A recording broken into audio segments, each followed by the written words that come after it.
Send next candidate.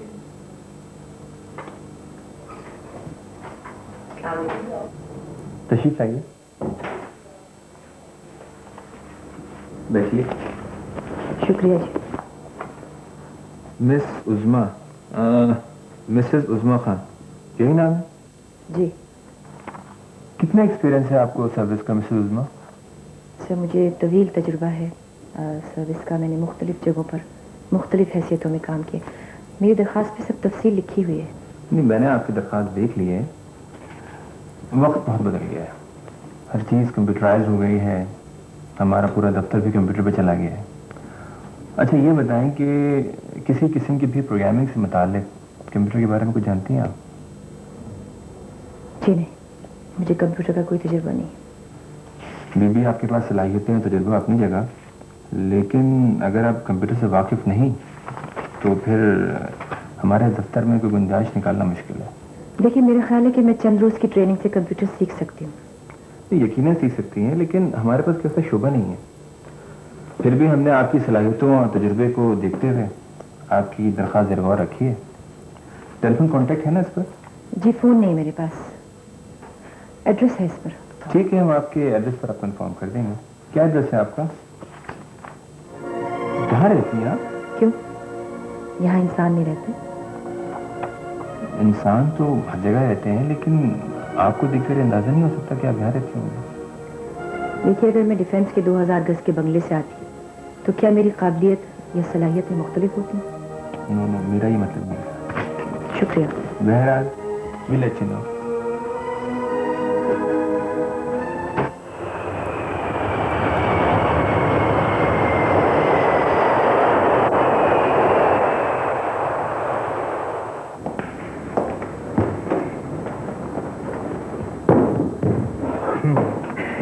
Ilyas Khan. जी sir. बेगम साहब की तबीयत ठीक नहीं है, तुम आमिर को ढूंढ कर कहो घर चला जाए। वो तो सर आज सुबह से कहीं गए हुए, कुछ पता नहीं कहाँ होंगे इस वक्त। क्लब में देख लेना या वहां किसी से पूछ लेना। बेहतर है सर। यस। अस्सलाम वालेकुम। वालेकुम सलाम। आइए जाफरी साहब, तशरीफ रखिए। इलियास खान तुम जाओ। Okay sir. टूर कैसा रहा सर? ठीक ठाक। आप सुनाइए, बात के हालात कैसे रहे? दफ्तर के मामूलात स्मूथ रहे? जी हाँ सर, शाह साहब लुक आफ्टर करते हैं।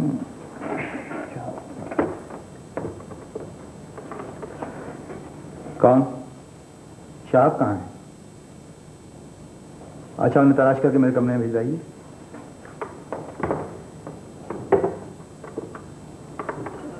सुनो सलामत, सावी साहब को जरा मेरे दफ्तर भेजिए। जी नहीं आ रहे? कब से नहीं आ रहे? अरे तुम्हें नहीं मालूम? अच्छा, क्या साहब ये साबिर साहब दफ्तर नहीं आ रहे? जी नहीं सर। कब से? बस वो आपके जाने के बाद से दूसरे तीसरे दिन से ही सर। क्या मतलब, खैरियत तो है ना? जावेद साहब मैं आपसे पूछ रहा हूँ, साबिर साहब दफ्तर क्यों नहीं आ रहे हैं? सर दरअसल वो क्या बात है, खुद के बताएं क्या बात है? सर मेरा मतलब है कि वो शहाब साहब ने उन्हें। क्या भाईजान ये दफ्तरी मामला थे और ये मुझसे दफ्तर में ही बात कर सकते थे। शहाब, दफ्तर में तुमसे बात नहीं करना चाहता था, इसलिए कि मुझे खदशा था कि कहीं तुम पर मेरा हाथ न उठ जाए। क्या साबरी के लिए आपका हाथ मुझ पर उठता? भाईजान आप मेरे बड़े भाई नहीं, मेरे बाप की जगह है। आप मेरे जिस्म के टुकड़े टुकड़े भी कर देते, मैं आपका हाथ नहीं रखूंगा। लेकिन आप कह रहे हैं कि साबरी के लिए आपका हाथ मुझ पर उठता? यानी एक अकाउंटेंट को भी मुझे सस्पेंड करने का इख्तियार नहीं है? साबिर सिर्फ अकाउंटेंट ही नहीं है, वो बहुत सब्र वाला इंसान है। आप मत खेलो उसके सब्र पे। काश तुम्हें मालूम होता कि उसके मुझ पर कितने और क्या क्या एहसानात हैं।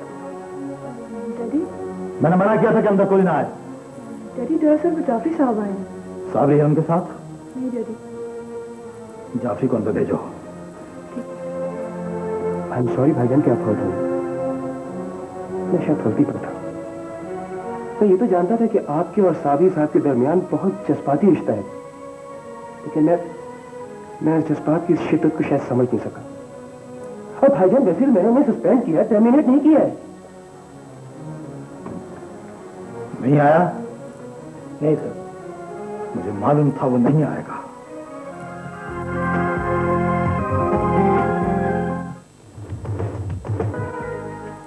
एहसान साहब, आपके पहले ही मुझ पर बहुत एहसानात हैं।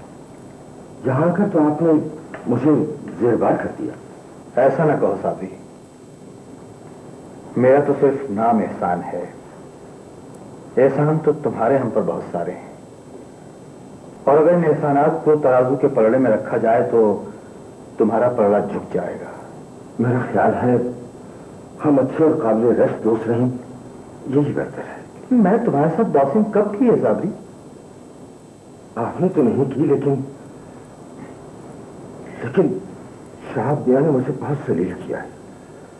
मैं किसी कीमत पर दफ्तर वापस नहीं जाऊंगा। इसका मतलब यह है कि सना और नुदरत आपस में अब कभी नहीं मिल सकेंगी। मैं सना से वादा करके आया था कि नुदरत को साथ लेकर आऊंगा। सना नुदरत क्यों नहीं मिल सकेंगी? भला सना नुदरत का इन बातों से क्या वास्ता? वो बच्चे हैं, सना मेरी बेटी है, नुदरत आपकी, और फिर हम दोनों भी मिलते रहेंगे। जाओ नुदरत, चली जाओ अंकल के साथ। रुक जाओ बाजी। एजाज, बाजी नहीं जाएगी। मैंने कहा था ना, अगर आप वहां नहीं जाएंगे तो इस घर का कोई फर्द वहां नहीं जाएगा। इधर आओ, बैठो नीचे। और एक बात कान खोलकर सुन लो, अभी मैं जिंदा हूं, मेरे मरने के बाद जानशीन बनना, समझे? Very good. आइडिया तो बहुत अच्छा है फीचर के लिए, और फिर वैसे भी कंट्रास्ट तो बहुत खूबसूरत होता है। एक बात बताऊं आपको, आइडिया तो नुदरत का है। वे कहते हैं कि हर मर्द की कामयाबी के पीछे एक औरत का हाथ होता है, लेकिन मुझे यहाँ तो मामला उल्टा लगता है। औरत की कामयाबी के पीछे भी औरत ही का हाथ लगता है। जरूरी नहीं, किसी मर्द का भी हाथ हो सकता है। हो सकता है, बिल्कुल हो सकता है।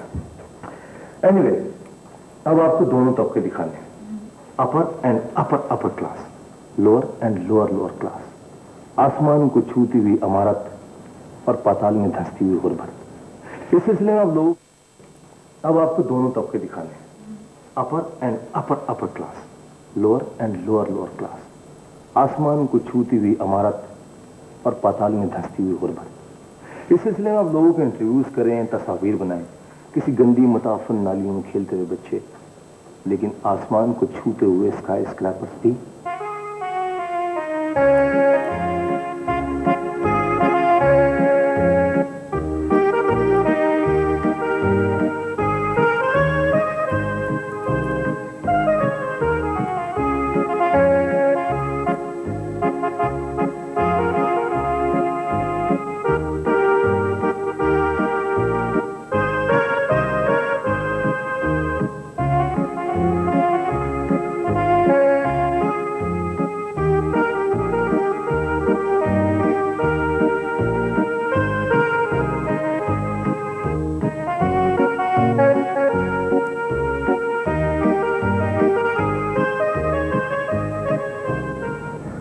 देखो, ये कोने वाली बिल्डिंग है ना, इसमें एक दफ्तर है। ये उस दफ्तर का एड्रेस है। इस दफ्तर में नगीना नाम की लड़की करीम साहब की स्टेनो के असिस्टेंट से काम करती है। ये उसकी तस्वीर है। हाँ, मैं कहता हूँ ईमान से आफत है, कयामत है। ये अगर टाइटल पे छप जाए ना तो ईमान से शहर में धमाका हो जाएगा। अबे धमाके की औलाद, पहले ही बहुत धमाके हो रहे हैं शहर में। Be serious. देखो, तुम्हें इस लड़की को किसी तरह घेरना है। करती क्या है, जाती कहाँ है, मिलती किस किस से, किसी तरह कोई ऐसा चक्कर चलाओ कि ये और इसका काम दोनों नजर में आए। ये तो एक ही सूरत में मुमकिन है, इसको टाइटल क्वीन बना डालो। टाइटल क्वीन बनाओ या ना बनाओ, लेकिन जिस तरह दूसरों को चक्कर देते हो ना, इसी तरह इसी भी चक्कर देके काबू करो। मेरी जान, ये तो कोई मसला ही नहीं है, तुम हुक्म करो, करना क्या है? तो इतनी देर से तुम्हें क्या बता रहा हूँ। चलो कैमरा स्टार्ट, एक्शन।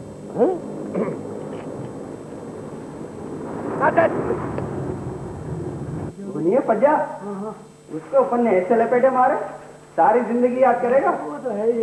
अपनी तो मैंने कहा भाई, ये आसमान की चीजें और जमीन पर कैसे आ गए भाई?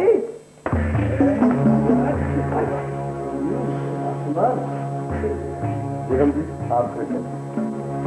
तो तुम्हें अपन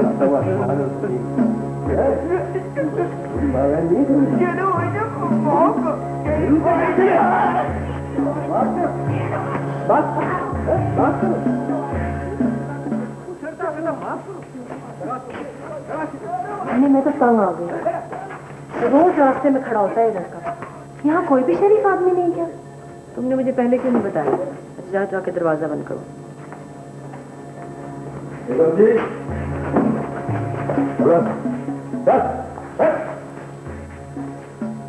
बेगम जी इस बस्ती में गंदे लोग नहीं हैं, लेकिन कभी कभी कोई गंदी मछली सारे जल को गंदा कर देती है। अब ये इस बस्ती में नजर नहीं आएगा और न ही आपके रास्ते में। ओए, पैर पकड़ और 7 दफा निंदार पकड़ जमीन पे। पैर छोड़, पैर छोड़, पैर गंदे कर रहे हैं। दवा चाहिए भाई साहब, मेरे बाप की दवा। मैं आइंदा इस इलाके में नजर नहीं आऊंगा। ठीक है, और दोबारा तू नजर आया तो तेरा ये मुंह में बिगाड़ दूंगा। चल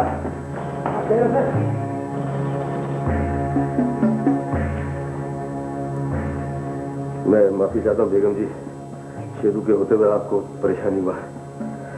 अगर अब आपको तकलीफ हो तो शेरू अपना नाम है, अपने लोग हैं, अपनी बस्ती है। अस्सलाम वालेकुम।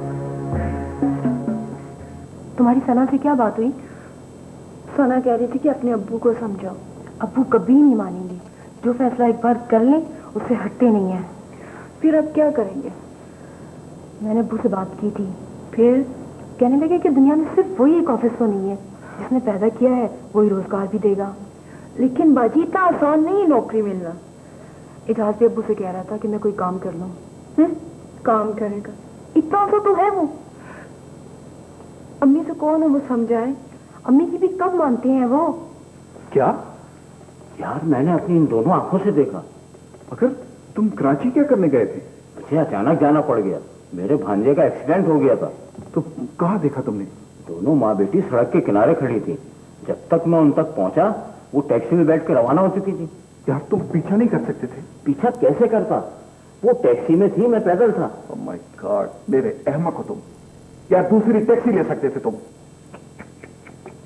ये बात तो मेरे दिमाग में ही नहीं आई। दिमाग होता तो आती ना। हाँ, कराची।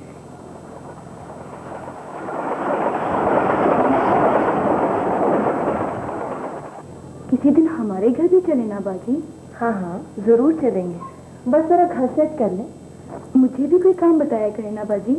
काम होता ही क्या है, सारा दिन घर में होती हूँ, खुद ही कर लेती हूँ।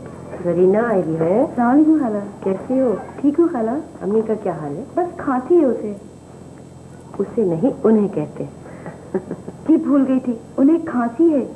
अच्छा जरीना, एक बात तो बताओ, ये शेरू कौन है? दादा है जी, इलाके में बड़ी धूम है उसकी।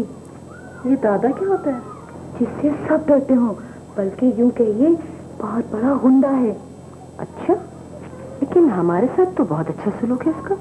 बस मन का मौजी है, किसी के साथ बहुत मेहरबान है और जिसके साथ टेढ़ा है तो बहुत टेढ़ा है। अच्छा अच्छा खाला, मैं जा रही हूँ। अच्छी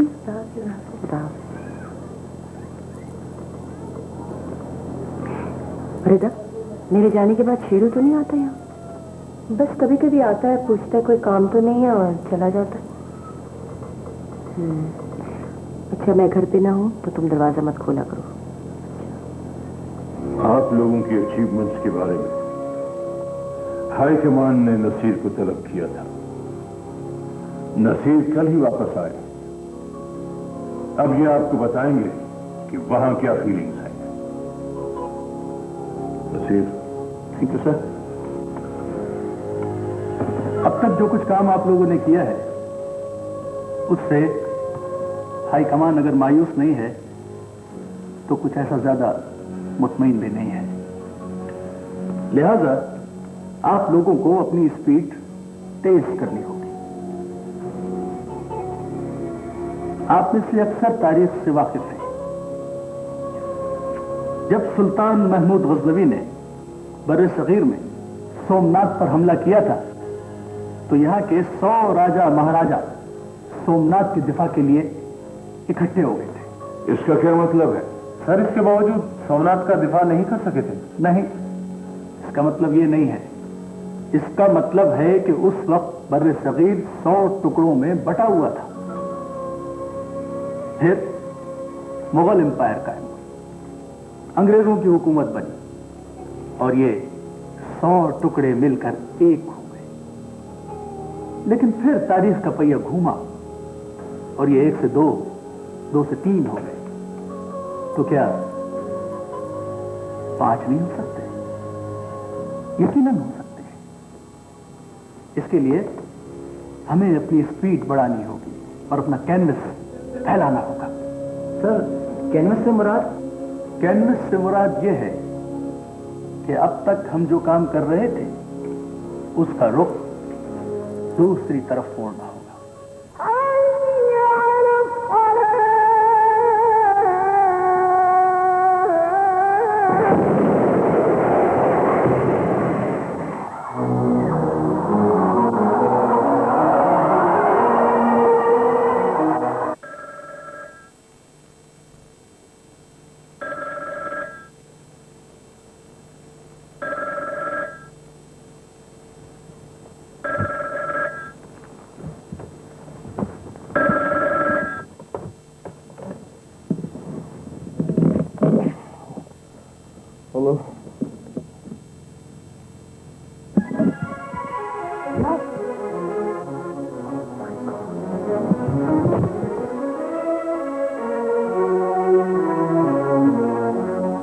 Thank you very much, sir. No, sir. Everything is perfectly all right. Thank you. High command तो बहुत ज्यादा खुश है भाई। क्यों ना हो? क्रेडिबिलिटी भी तो है। Okay. Now what is next? वो बताओ, माइक्रो क्या बना? वो तो मैंने भिजवा दी। And what about landscape? हाँ, लैंडस्केप्स मैंने प्रिंट करवा लिए। ये देखो। देखो। अरे हाँ आशी, याद आया। वो जो आया था ना, वो 240 गज के प्लॉट में मकान बनाने वाला, जिसकी फिल्म मैंने छीन ली थी। क्या हुआ उसका? उसकी मैंने फिल्म भी प्रिंट करवा दी। उसने तुम्हारी ऐसी तस्वीरें बनाई हैं, ब्यूटी क्वीन, टाइटल क्वीन। चेहरा तो टाइटल पे लगाना है। हाँ, ब्यूटीफुल। दिखाओ ना। अरे भाई इसको दिखाओ, इसकी तस्वीरें हैं वो। ओह नो, क्या हुआ? ये तस्वीर